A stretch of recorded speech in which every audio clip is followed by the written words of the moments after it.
Hi friends, welcome to AHT times channel. Friends, మన యొక్క తెలంగాణ రాష్ట్ర వ్యాప్తంగా వీటి ధరలు అనేవి భారీగా అయితే పెరగబోతున్నాయండి. అయితే కావాలనుకునే వాళ్ళు ఇప్పుడే అయితే కొనుక్కోండి. అయితే వేటి ధరలు పెరగబోతున్నాయి ఏంటి, దానికి సంబంధించినటువంటి పూర్తి వివరాలు తెలియజేస్తాను.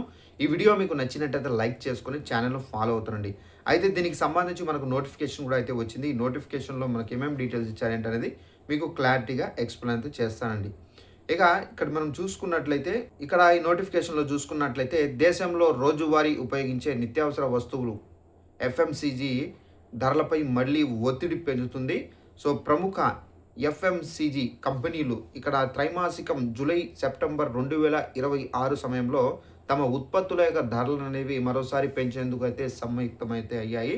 ఇక్కడ చక్కెర కానివచ్చు, మనం ప్రతిరోజు వాడేటటువంటి పామాయిల్ కానివచ్చు, ఇతర ప్రధాన ముడి సరుకుల ధరలు అనేవి భారీగా పెరగడంతో కంపెనీలు మార్జిన్లపై అయితే తీవ్ర ప్రభావం అయితే పడుతుంది. సో దీనిని అధిగమించడానికి కంపెనీలు నేరుగా ధరలను పెంచడంతో పాటుగా షిఫ్ట్ ష్రింక్ ప్లేషన్ అనే సరికొత్త వ్యూహాన్ని కూడా అయితే అమలైతే చేయబోతున్నారు. అంటే ప్యాకెట్ ధరను పాత ధర వద్దే ఉంచి దానిలోని వస్తువు పరిమాణాన్ని తగ్గించి ఈ పద్ధతిని అయితే ఉపయోగించబోతున్నారు. ఇక ప్రముఖ కంపెనీలు కీలక నిర్ణయాలు అయితే తీసుకోబోతున్నారు. ఇక మనకు ధరలు అనేవి 1.5% నుండి 2% వరకు అదనపు ధరలు అనేది వర్తింపజేస్తున్నట్టుగా, అలాగే రూ. 5 నుండి రూ. 10 చిన్న ప్యాకెట్లో మనకు ష్రింక్ప్లేషన్ను పద్ధతిని ఉపయోగిస్తున్నట్లు ప్రకటించడం అయితే జరిగింది.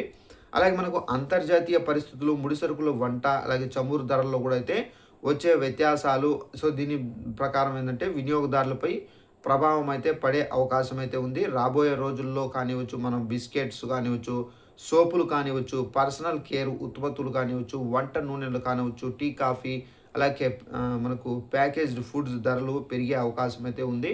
ఒకసారిగా పెద్ద ఎత్తున ధరలు పెంచకుండా కాలిబ్రేటెడ్ ఫ్రైనింగ్ పద్ధతిలో కంపెనీలు కొద్దిగా ధరలను అనేవి మార్చనున్నాయి.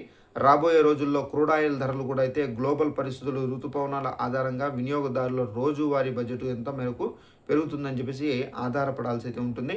సో ఫ్రెండ్స్, చూసారు కదా మన యొక్క తెలంగాణ రాష్ట్ర వ్యాప్తంగా మనం ఏదైతే ఆయిల్స్ కానివ్వచ్చు, పప్పులు కానివ్వచ్చు, ఇక చక్కెర కానివ్వచ్చు, ఇతర వేరే ముడి సరుకులు ఉన్నాయో వీటి ధరలను అయితే కంపెనీలు అయితే పెంచబోతున్నాయి. ఇక మనం బిస్కెట్స్ కానివ్వచ్చు, ఇక పర్సనల్ కేర్స్ ఉత్పత్తులు, వంట నూనెలు కానివ్వచ్చు, packet items, tea coffee, so ఇలాంటి ధరలు కూడా అయితే మనకైతే పెరగబోతున్నాయండి. కావాలనుకునే వాళ్ళు ఇప్పుడే మీరు కొనుక్కొని రెడీగా పెట్టుకోండి. సో ఇదండి ఇన్ఫర్మేషన్. ఈ వీడియో మీకు నచ్చినట్లయితే లైక్ చేసుకొని ఛానల్ను ఫాలో అవుతానండి. Thanks for watching this video. All the best.